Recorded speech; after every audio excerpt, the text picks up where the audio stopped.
Hello. For those of you who don't know me, I am Reverend Melody Bailey, a staff minister at the Centre for Spiritual Living Kelowna. In this video, we will be going over the process of evaluating a talk or a speech. As a minister, you will want to evaluate your own speeches to keep growing in skill and confidence. You will also evaluate other speeches you hear as part of your ministerial training. The benefit of a speech evaluation is that there is usually room for improvement. Having your speeches evaluated provides valuable feedback that can be implemented to improve the speech. Remember, evaluations are one person's perspective, and you may not always agree, but keep an open mind. You could learn something new. There are various things to watch for in a speech evaluation, and there are a few methods that can be used. If one of your fellow classmates is asking you to evaluate their speech, or even if you are evaluating a recording of your own, you could use one of the following methods. For a full evaluation, I would use the GLOVE method. Stands for gestures, language, organization, vocal variety, and eye contact or enthusiasm. If it's a very quick evaluation, I would recommend the sandwich method. In this one, you share one thing that was great about the speech, one thing that could be improved upon, and give advice as to how to do this, then wrap up with another good part of the speech. For the full evaluation, though, I will break down the GLOVE method and then address a few other areas to take into consideration. Gestures. Did the speaker appear physically confident on stage or on Zoom? Were the gestures natural and did they match what was being shared? Could you see the gestures? If on Zoom, one needs to bring the hands up into camera range, and if behind a lectern, your hands may not easily be seen. Were there any hands in pockets? It doesn't appear very professional. Any hand clasping or slapping? This can be distracting in a speech. Were facial gestures used, and how well were they used? Was the speaker referring to notes in a subtle way, or was it a distraction? Language. Were the words clearly enunciated? Did the talk seem to be recited, or was it more of a conversational style and welcoming? And was the language suitable to the audience? Were there any phrases that someone new to the teaching would not understand, science of mind jargon? And if so, were they explained? It's only really relevant if there are new people present. Next is organization. Was there a beginning that grabbed your attention, a middle that explained the concept or the point of the talk, and that summarized at the end? In other words, this is what I'm going to talk about. Then you talk about it, and then you sum it up. Was the order of the speech logical and easy to follow, such as a chronological order or step by step? Did the speech open with an address to the audience and the MC, such as "Thank you, so-and-so," and then say good morning or hello to the audience? It is important to recognize who introduced the speaker as well as the listening audience. Did the speech close with a summary and/or a challenge to the audience? This helps the audience to remember the content. And did the speech end by returning the stage or the Zoom call back over to the MC? Over to you, so-and-so, and you would use their name or their title if they have a title. Did the speech end with "thank you"? Speakers should not thank the audience at the end of a talk because they are giving the audience something. They're giving a gift of their speech. It's not the other way around. The speech could end by saying something nice about the audience, like, "I really enjoyed sharing this time with you all." Vocal variety. Was the volume used to draw the audience in? A loud volume if talking about something exciting or powerful or trying to make a point. I once screamed in a speech and made my audience jump. How about speaking quietly to draw the audience in? such as when sharing something personal, sad, or even a secret? Was the pace easy to follow and not too fast, with pauses used when a point has been made? Now we move on to eye contact. Did the speaker make eye contact with all the sections of the audience? And this depends on the audience size. If small, eye-to-eye contact is best. But if in a large theatre, break the audience down into sections and make sure each section has eye contact. If on Zoom, while doing a speech, generally look best at the camera. Was the eye contact for an appropriate length of time and not too fast? Makes you dizzy if it's too fast. And if staring at somebody for an overly long time could make them uncomfortable. Enthusiasm.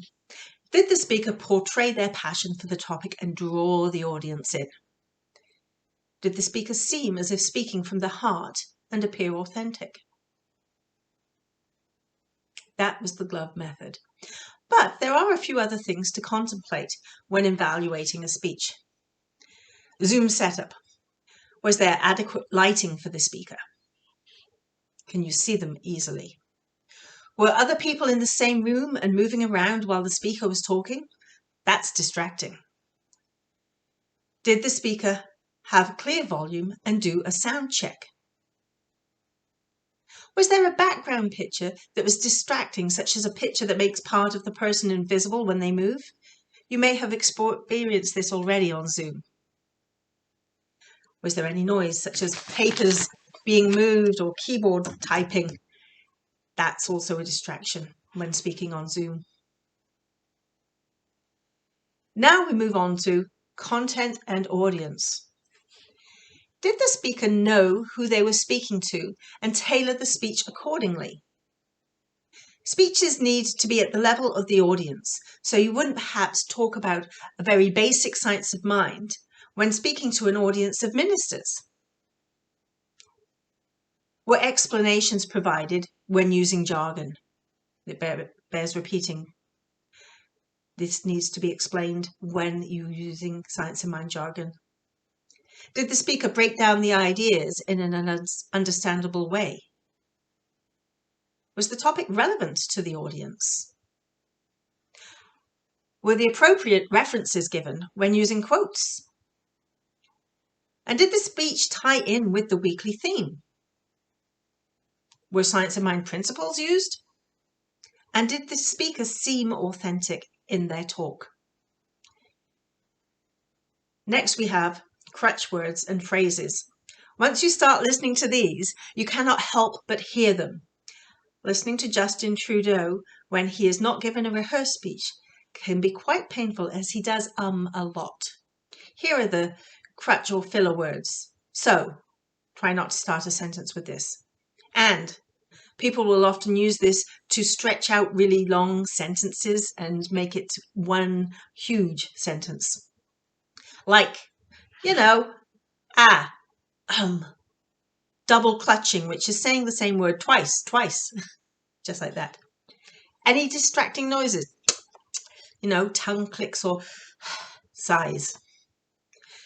Is there a phrase that is repeated too much? Right here, right now, I am telling you this, and right here and right now, I'm telling you that. And last, but not least, don't be too hard on yourself or others.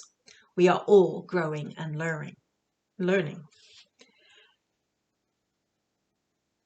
Now I will give you a speech that is 5 to 7 minutes that I'm using in an upcoming Toastmasters competition, and I'll do it so that I can then evaluate myself and give you that evaluation as an example.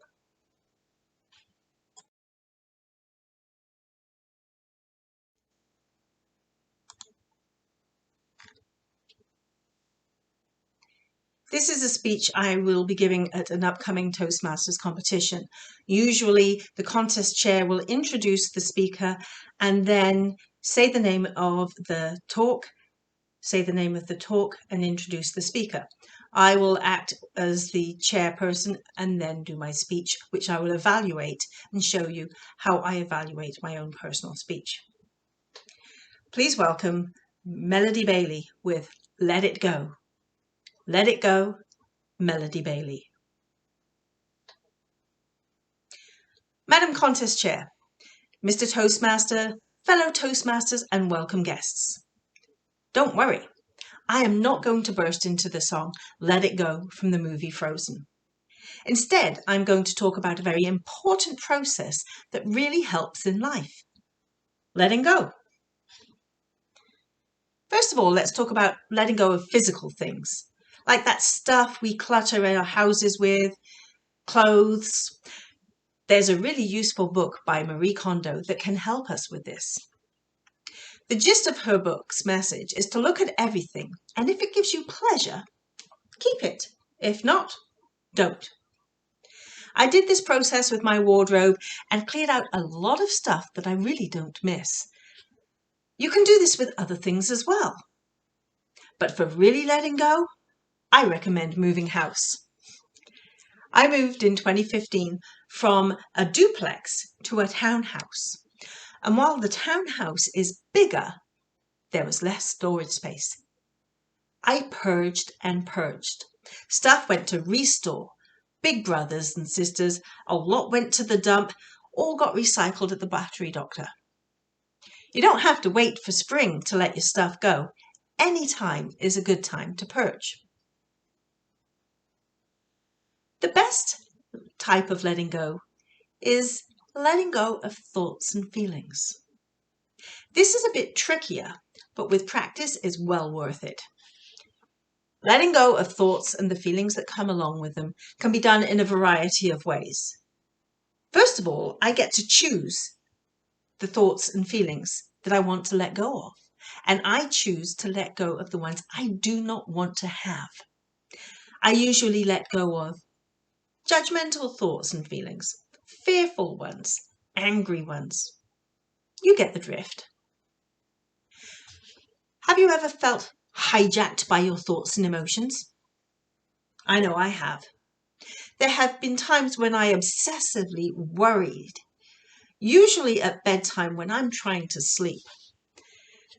The way I let go of those worries is I give up trying to sleep, sit up in bed, and use a meditative practice that focuses the mind.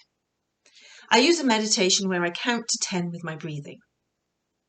At some point, I get the feeling that I don't want to do this anymore, and I stop counting and just focus on my breath. And when I am, my mind is quiet.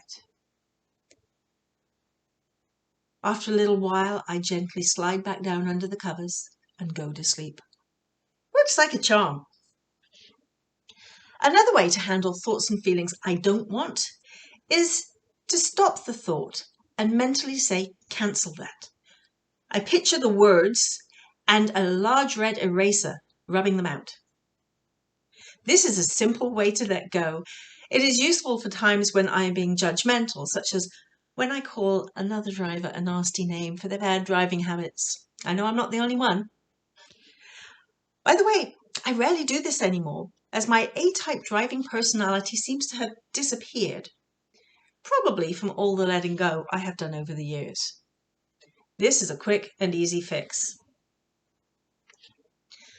One letting go process that requires more practice is when something comes up that I do not want to be emotionally attached to or have it recur.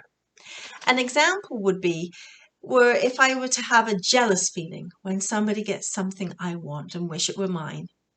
And yes, I do get jealous sometimes. A recent example was when a colleague was given a project that I really wanted to do and thought I would be better at. I experienced jealousy and envy. And these are not thoughts and feelings that I wanted to have. They could negatively affect my friendship with her. How I let those go was to become the observer of my thoughts and feelings. To do this, I became somewhat detached and could observe the thoughts and feelings from the observer consciousness. And then just let them be. I just observe myself in the moment. The point is not to suppress the thoughts and feelings, nor attach to them, either of which will cause them to stick around and possibly show up again. By observing them and letting them run their course, they seem to just dissipate naturally. And this is exactly what we want to happen. This takes any energy away from the thoughts and feelings, and they will either not recur, or they might show up again, but with less intensity than before. And if they do, just do the same process over again. A tip when doing this, if possible, is to look up in the distance as if looking up at a far mountain. Or basically look up to the join between the wall and the ceiling if in a room. When your gaze is downward, the mind tends to go into the subconscious and sleepiness. When your gaze is straight ahead, you're in your conscious mind where you think and plan. When your attention is up, your mind is in the superconsciousness, your highest level of consciousness. Looking up is also looking in the direction where there is the least distraction, such as the ceiling or the sky, and this will help you to be the observer of your thoughts and feelings without getting distracted by something else. On a personal note, I used the letting go process when grieving for my father. Right after he died unexpectedly, I found myself in waves of grief, and when they arose, I would just go to the observer consciousness. This let the feelings occur, but I did not suppress them or cling to them. I just let them dissipate naturally. This felt like a really honouring way to grieve for my father and helped me to get through a very difficult time while still feeling emotionally strong.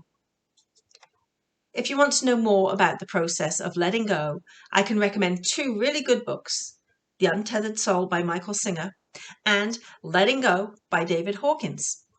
Either will provide a more in-depth look at the letting go process and why it is so important in our lives.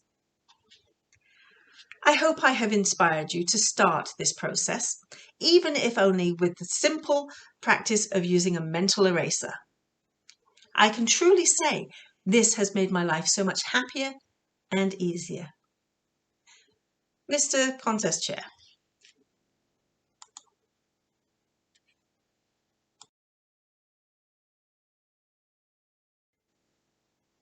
I will now evaluate my speech, and I will use the glove method. First of all, gestures. One thing I noticed, room for improvement, is that while my gestures appeared natural and flowed easily, they were often too low, and I need to bring my hands up higher in order for the gestures to be visible to the audience. Language. I found myself to be clearly understood with a nice pace. When I get excited and passionate, often I speak too fast, and I've been working on keeping my pace a little slower with pauses. That was good. Organization, I had a beginning, a middle, and an end, and a challenge at the end to the audience to draw them in and remember what it is I had shared.